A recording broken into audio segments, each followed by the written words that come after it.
esse é o nosso Campus Batalha e hoje eu vou falar um pouco sobre o setor saúde e como a saúde daqui. Bom dia, hoje nós iremos fazer um documentário sobre o IFAL, sobre sua saúde, sobre a sua limpeza e também sobre a sua alimentação. Hoje nós iremos perguntar para o aluno do terceiro ano, Lívia, do terceiro de Biotecnologia. Bom, com relação à saúde, me foi perguntado a questão da importância de a gente saber a respeito da saúde. E ao meu ver é muito importante porque em muitas situações acontecem, sei lá, acidentes no nosso cotidiano, acidentes rotineiros. E muitas das vezes a gente não sabe como agir, não sabe como solucionar esse problema. Então por isso que é tão importante que a gente saiba acerca disso. Com relação à limpeza, eu acho que tudo leva à questão da saúde, bem como a alimentação. Então é muito importante que a gente viva em um ambiente adequado de limpeza para que a gente esteja cada vez menos exposto a questões que acabem comprometendo a nossa saúde e a questão da alimentação da mesma maneira. Então é tudo importante que haja o equilíbrio, porque a partir do momento que há um desequilíbrio, a nossa saúde também é comprometida. De 1 a 10, o quanto você dá para a saúde do IFAL? Eu acredito que a gente tenha um apoio que a gente precisa na medida do possível. Óbvio que, enfim, a gente sempre tem uma enfermeira disponível, então eu acredito que o que a gente precisa, a gente consegue recorrer lá e ter esse acesso a medicamentos, enfim, tudo aquilo de acordo com o que a gente necessita. E a limpeza do campus? 1 a 10. Acredito que também. Os banheiros, pelo menos aqui, eu sempre frequento, sempre estão limpos, enfim, então é tudo bem adequado. Obrigado pelo seu tempo.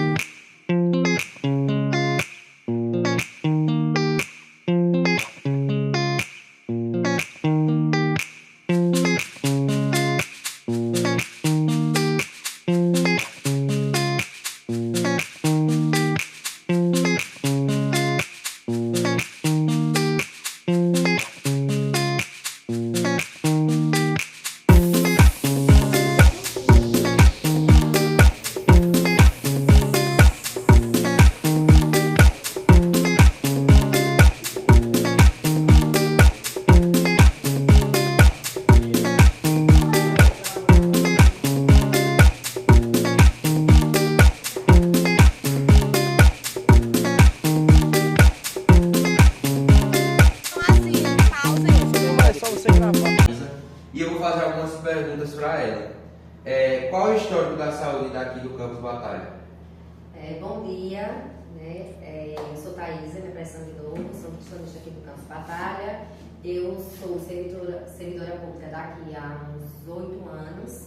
E o histórico de saúde é o seguinte, assim que eu cheguei aqui no IFAL, né, só tinha eu no setor de saúde, né, enquanto profissional de saúde. Depois de 1 ano, somou a Gabi aqui no setor de saúde e até hoje estamos, né?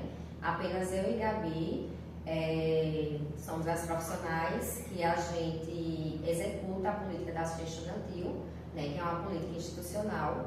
E essa política da assistência estudantil, ela é uma política que ela tem que ter uma equipe multiprofissional, né? Ou seja, além de mim e da Gabi, que é enfermeira, a gente também teria que ter psicóloga, assistente social, né? A psicopedagoga chegou, né, há pouco tempo. Mas o que é que acontece?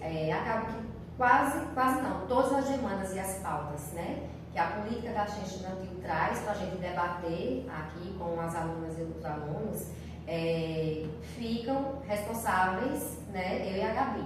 Então o que é que acontece? A gente tem a parte ambulatorial da nutrição, né, que eu faço a avaliação de alguns alunos, né, que estão em risco nutricional, e a partir daí faço um plano alimentar individualizado, faço orientações nutricionais e um acompanhamento. Depois, tem a Gabi também, que é enfermeira, que ela faz, né, essa questão de promoção da saúde, lembrando que aqui não é urgência e emergência, né? Quando tem casos de urgência e emergência, a gente leva lá para o hospital, então liga para o responsável vir buscar. E nós temos também políticas que a gente trabalha em conjunto, né, através de debates, de ações, de palestras, de rodas de conversa. E essa política é a política interação. E, na verdade, a gente discute a importância da educação de qualidade pública, né, socialmente referenciada. A gente discute sobre a importância do trabalho, da cidadania, da pública, né, socialmente referenciada. A gente discute sobre a importância do trabalho, da cidadania, das relações intrapessoais, como são importantes, da questão do respeito à diversidade, né, da questão das relações étnico-raciais, né, da questão do meio ambiente, da sustentabilidade. Então vocês percebem, vocês vivenciam isso todos os dias e sabem que a gente sempre entra nas salas de aula para discutir com vocês esses tipos de temática, né? E tudo isso para quê? Porque vocês vão para o mundo do trabalho, né?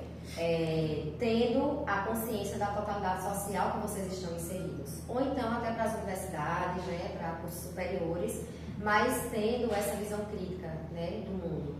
Então, a gente desenvolve vários trabalhos. Para além disso, eu tenho um refeitório, né, que é a Política Nacional da Alimentação Escolar, que é uma política universalizada.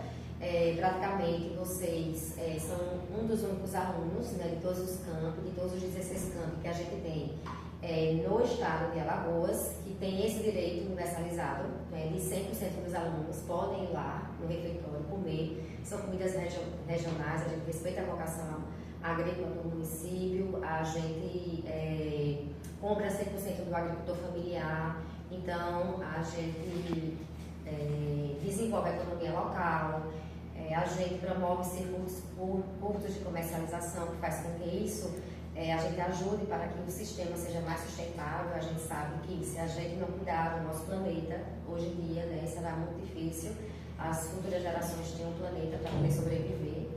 E então tem a questão do PNAE, né, que é uma referência mundial, e a gente, né, o Campus Batalha, somos referência por sermos pioneiros em relação à implementação desse programa. Bom, vocês têm algumas soluções inovadoras encontradas aqui? Sim, a gente sempre tenta, né, através do diretor-geral Magno Abreu, reivindicar, né, mais códigos de vaga. Na verdade, não é o campus, né, que decide isso, não é a reitoria que decide, é o governo federal criar mais códigos de vaga para profissionais, né, de psicologia, né, psicopedagogia, assistência social, para que a gente some a nossa equipe, para que a gente possa também distribuir, né, todas essas demandas, essas tarefas que a gente tem no dia a dia. Para além disso, a solução que eu vejo é educação, né? Então, para mim, uma educação de qualidade, né, socialmente referenciada, a gente está o tempo todo em formação continuada, debatendo com vocês o tempo inteiro, né, sobre todas essas pautas e questões, né, da conjuntura, né, que eu acabei de falar. Então, é isso, é a questão de surgir mais códigos de vaga, né, para que a gente possa abrir concurso público para esses profissionais que faltam, e também a questão da formação continuada. Pronto. Muito obrigado, a gente vai ficando por aqui e até o próximo trabalho. Agradeço a presença da nutricionista Thaisa e de todos os participantes da equipe que estiveram aqui para nos apoiar, e a vocês que estão aqui nos telespectando até agora. Pergunta também, além da estrutura daqui, qual a metodologia de atenção à saúde daqui? Espera aí. Eu tenho outra pergunta. A respeito da metodologia e da atenção à saúde, como é que fica? Pronto, exatamente isso, como eu já tinha falado antes, nós usamos das metodologias praticamente ativas, são metodologias ativas. A gente consegue debater com vocês, a gente não só chega nas salas de aula dando palestras, né?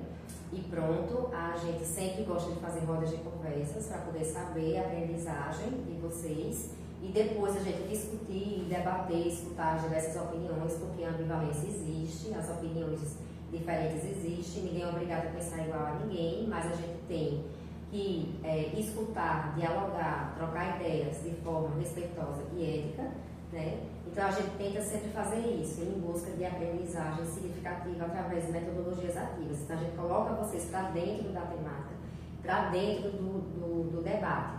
Em relação a essa questão, para além dessas ações educativas, a gente também, né, faz muitos atendimentos, né, ambulatoriais aqui.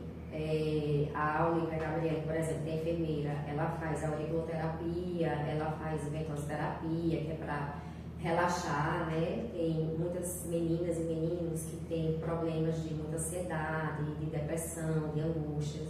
Então, assim, ela faz esses tipos de metodologias. para poder aliviar mais, né, esses sintomas. E a gente também combate a questão da pobreza menstrual, né, que é oferecendo absorvente mensalmente para as meninas, né, e a gente também trabalha muito essa questão da educação sexual e reprodutiva, né, além das ações que a gente faz em sala de aula, a gente também tem preservativos tanto masculino como feminino para poder distribuir, né, nas escolas. Então, que mais? Infelizmente, né, tem muitos alunas que chegam aqui em crise, né? E aí, às vezes, a gente realmente não consegue, porque, na verdade, a gente não tem a obrigatoriedade de atender, porque a gente não é um serviço, novamente, de urgência e emergência. A gente promover a saúde através de educação em saúde. Mas aí, a gente teria que chamar a SAMU, que vem de Santana. Mas aí, a gente sabe que daqui que a SAMU venha, né, para atender esses alunos que estão em crise, de ansiedade, de angústia, a gente acaba, né, que também tentando solucionar, né, esse tipo de problema.